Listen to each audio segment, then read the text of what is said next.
Hi, I'm Yoshi, and that is my editor Mika behind the camera. And today it's time to do another review.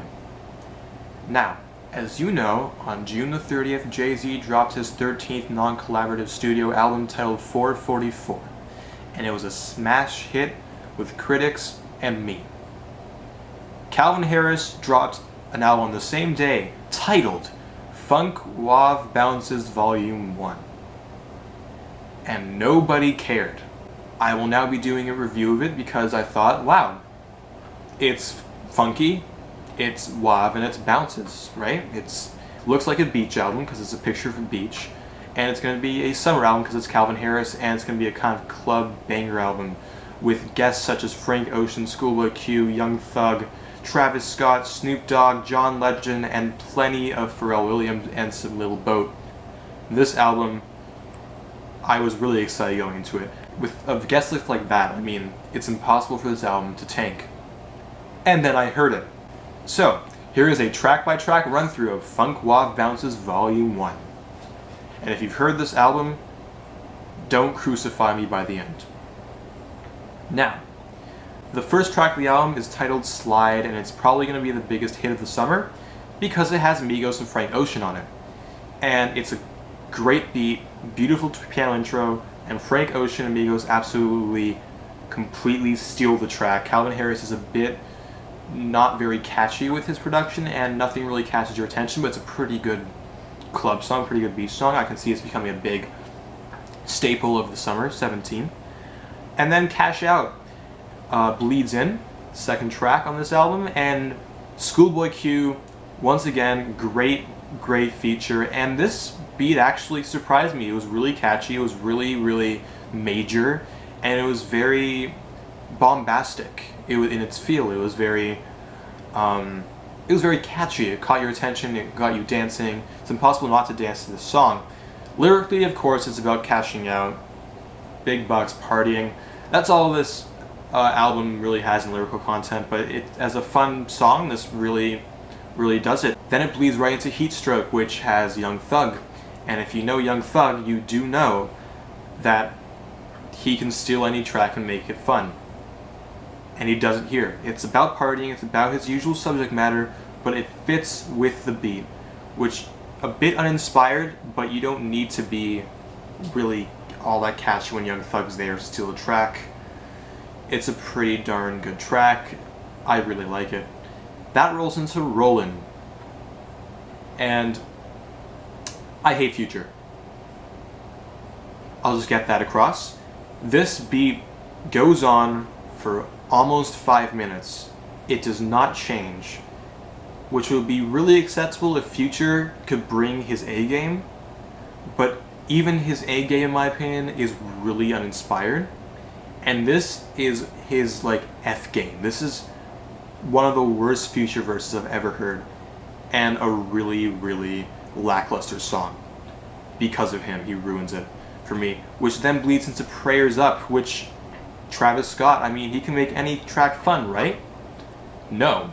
This is a really disappointing verse in the vein of his verse on Grateful, and Calvin Harris, really not that exceptional in this song. We've heard the song before. It sounds too much like Cash Out, but kind of a more tame version. Which bleeds right into Holiday, which is, hey, the album's back in top form. We have Snoop Dogg, John Legend, and Takeoff delivering, kind of stealing the song actually. Snoop Dogg has a fun song, a fun laid-back vibe, but Takeoff kills the song. It is so good. It is so good. I would come back to this song for sure. Calvin Harris lays a nice, fun beat. That's kind of in the different vein. It's more hype than anything else in the album so far. Skirt on Me comes after that. Calvin Harris and Nicki Minaj, what could go wrong? Everything. This track is auto-tuned to the point of being unbearable, and it is one of the most repetitive beats on the album. Nicki Minaj sounds so uninspired, so bad. Some of her worst stuff since Pink Friday. I can't, it was here for me, and now it's just going downhill. The second half so far has been really hit or miss for me. The entire album for me, actually. goes into Feels, which is probably another hit of the summer. We have Calvin Harris, Pharrell Williams, Big Sean, and Katy Perry. I hate Big Sean as well, and he is really half asleep on this song. It's really good. Katy Perry is okay on the hook.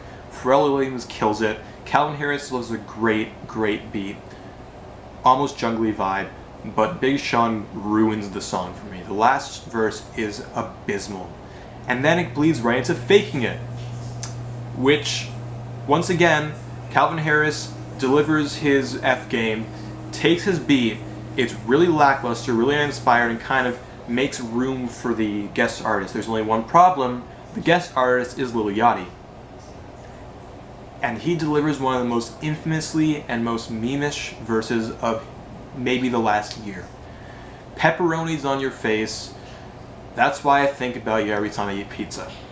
This bleeds right into the final song, Hard to Love, with Jessie Reyez, and a really bizarre opener that is kind of reminiscent of some of the slip-ups production-wise on Everybody by Logic this year. Really weird, really cringy, you don't know why he did it. Or maybe a Weezer Ratitude. It's a really weird intro, and then the beat is repetitive, and then Jessie Reyez. Why is she on this track? It is really bad. The lyrics suck. Her voice, she sounds half asleep, like she's trying to seduce you, like she's trying to whisper, like, oh yeah, come at me. Oh man, we're partying. It's such a good beach party. And then she talks at the end, and she's talking about random stuff, saying like, oh yeah, I love this shit. It's so delicious. And then it just cuts out. That's the end of the track, and that's the end of the album. It really went up in flames in the last few songs. Oh my god. So, overall, feeling about this album, it all sounds the same from start to finish. The only true departure is Holiday. Another thing is, like, I kind of get into the first 5 tracks. First 2 tracks feel great. Rolling comes in, Future ruins it. Then Prayers Up comes in, and you're like, I've heard this song before, but like better. And you have. Every song gets worse. Somehow.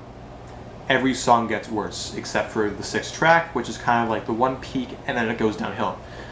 I think that Calvin Harris is not the most talented or exceptional or even inspiring producer on this album. He's nothing special. I like the beach vibes, but this is background music at best. And it fails to be the club banger album it wants to be.